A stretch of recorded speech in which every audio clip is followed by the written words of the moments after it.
Navruz men uchun yasharish, yangilanish va bahor ramzi.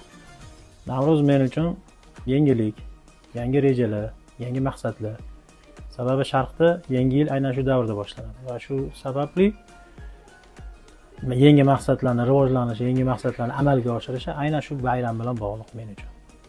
Navruz nafaqat o'zbek xalqining, balki butun Markaziy Osiyo hududi aholisining qadimiy, an'anaviy va milliy bayramlaridan biridir. Navruz men uchun milliy qadriyatlarimizni bildirib turadigan bayram hisoblanadi.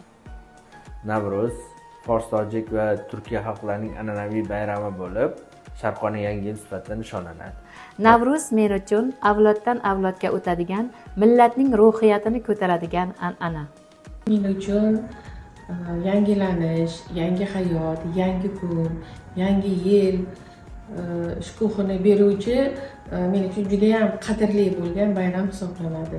Va bu Navruz bayrami bizni necha asrlik ajdodlarimiz nishonlab kelayotgan bayram sifatida mana shu bugungi kungacha yetib keldi.